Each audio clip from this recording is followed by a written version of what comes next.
it's got a good story. I'm not giving it too much credit. It's not a Michael Bay movie. That's for sure. I mean, really, it really isn't a Michael Bay movie. It's a pretty movie. Um, that's the main praise I have for this is that it is a pretty movie. It is really really pretty. Lots of blues in the color blue, not the music blues. Pretty stupid. Kenny G pops out. Back to the movie. Oh yeah, sorry we just hit the arcade and so Yeah, that's screensaver. my screensaver refuses to. So that's the movie. Uh, but so you're introduced to the U.S. robot Gypsy Danger, which is I have to admit the naming is so random. It's pretty good. Gypsy and Danger. It's like choo choo Gypsy Danger, and you have this. They talk about how like these Jaeger pilots. It's called Jaeger, German Panther. That's a really cool thing. They tell you what everything means at the beginning. Like right at the the beginning. first thing they tell you, Kaiju is Japanese for monster, and Jaeger is German for hunter. Just so you know, it has nothing to do with. It's like it's not on someone's computer screen or anything. There's no sneaky exposition or like, what's Jaeger mean? Mm.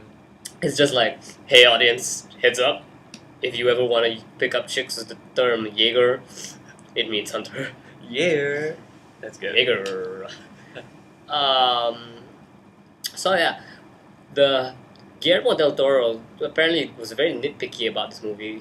He talked about how the command center for the robot, it's a real thing. It's got hydraulic pistons and stuff. And I think that really lends well to the effect because the movie really, it feels, when it's chaos, it feels chaotic. That's what I liked about the movie.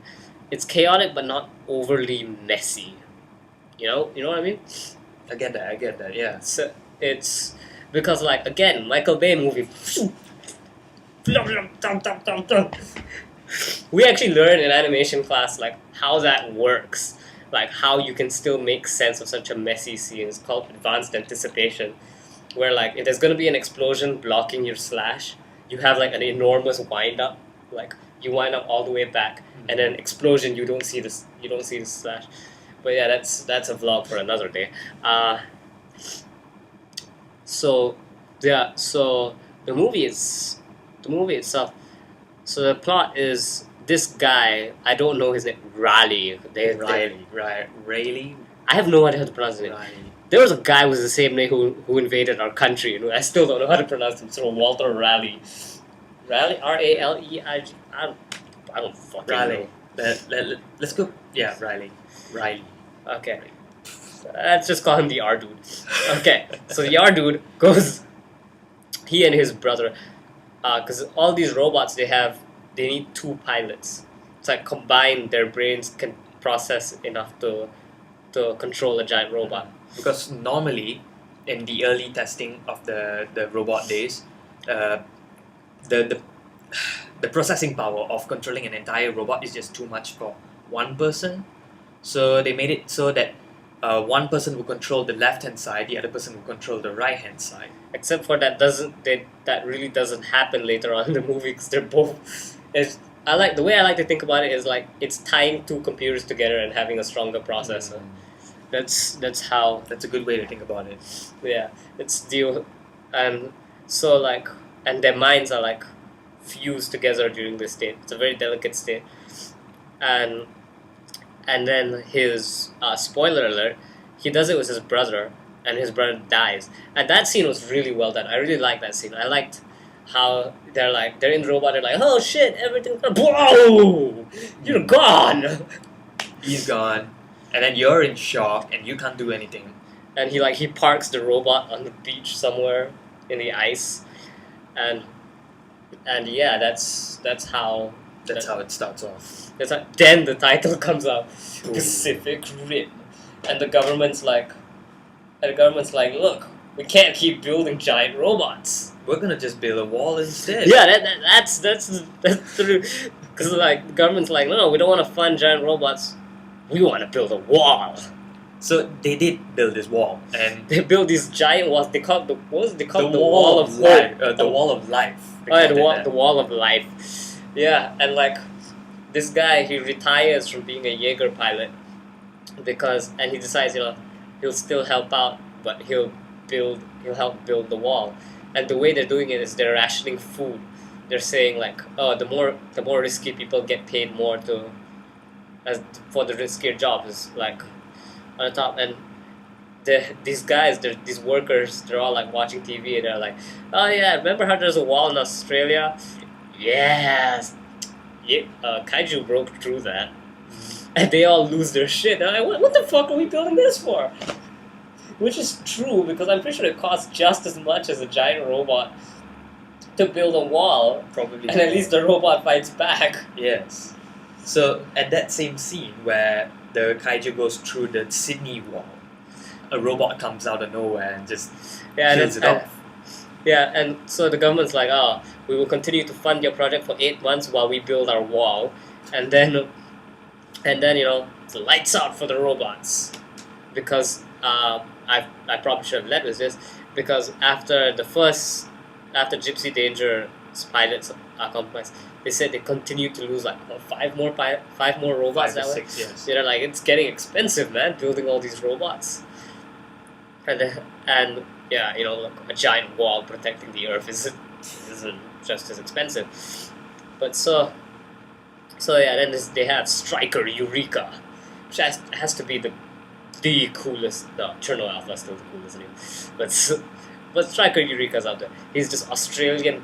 He's basically Starscream. That's what he is. He's noted as the latest and the fastest of the robots. Yeah, the Mark V Jaeger. I The think. Mark V. The Mark V Striker Eureka. He's got this Halo-style head, and he's got like a chest full of rockets. Which leads me to another question: when building giant robots, who's in charge of making their ammo? I mean, okay, I guess with Striker Eureka, he had like rockets, right? Yes. So that makes more sense. But like, if they had like guns and stuff, like Gundams, they have guns. Yes. Who's in charge of building these bullets the size of minivans? It's like, yeah, it's a bullet the size of a car. My entire company does just that. We build bullets the size of cars. That would take a while to actually just mold the whole thing up. But Yeah. So thankfully, there's none of that in that movie. So Striker Eureka like kills it. That's when the cocky dude's like, pilots just suck because we killed this guy. I'm surprised he didn't teabag him. Pretty funny. Just watch him go. Had the Halo helmet. He was. And this leads me to another thing that I was worried about with the movie is Idris Elba. Idris Elba has not been in many movies that I like.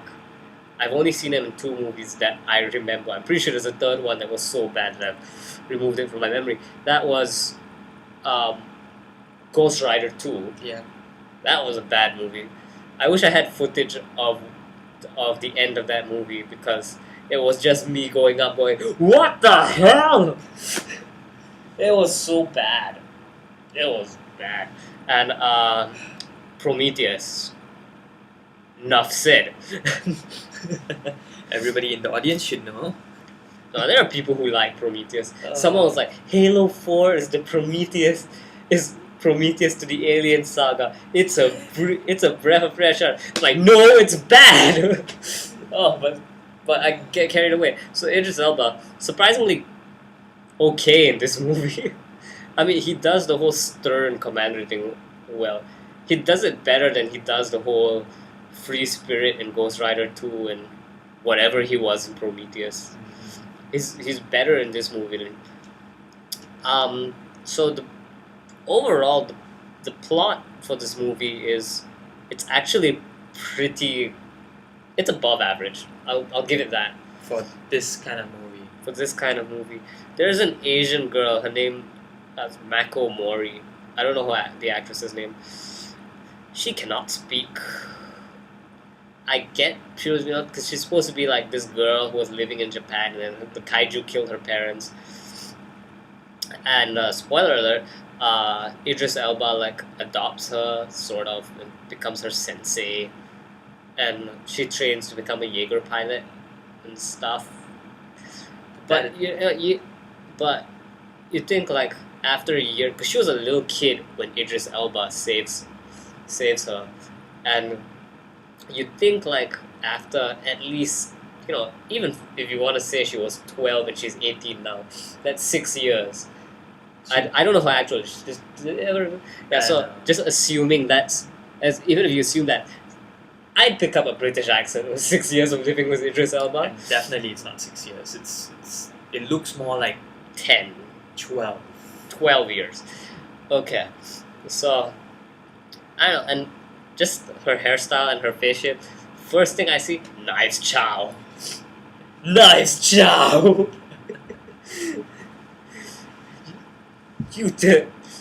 You stole my parents. Taste my steel. She even brings out the swords for the robots with that scene. Yeah, that's the thing. Apparently, this guy's been piloting Gypsy Danger for years. He didn't know it had swords, and they're like fighting. It's like, we can't use the guns, and she's like, use the sword then. Taste my steel. For my family. Yeah, she actually says that. She actually says, for my family, which is just random. It's that's just nitpicking. There's a really good bojitsu scene between her and the R guy. The R dude. Okay. Our dude, our bro. And that's pretty well done because she's like book smart. She's trained on simulators, and that's one of the things on my bingo list here. I don't like you, but I need your skills. Because she's like, you are not a good pilot. I know so much shit about how to win better than you. You're irresponsible. And he's like, yeah, well, I'm a senior pilot, so yeah. And there's so many of these moments. Another thing on my list is that I was expecting a Top Gun reference because these guys are basically pilots, and there's like after a successful mission, because the Australian guys are cocky as hell. They don't like anyone, and they're like, oh, you're old, man. You're a relic of the past. I still can't do an Australian accent. Crikey! So and so like after the successful mission, he's like, I half expect him to say, you could be my wingman anytime. But it doesn't happen. Oh, well. Still, it's pretty much implied that's what he says. So that crossed it off on my bingo list. That's the kaiju look really good. As I said, they all have this like fluorescent glow to them. Those That, tattoo lines. The only one that had the tattoo. I mean, just they all generally have that glow, like bioluminescent thing.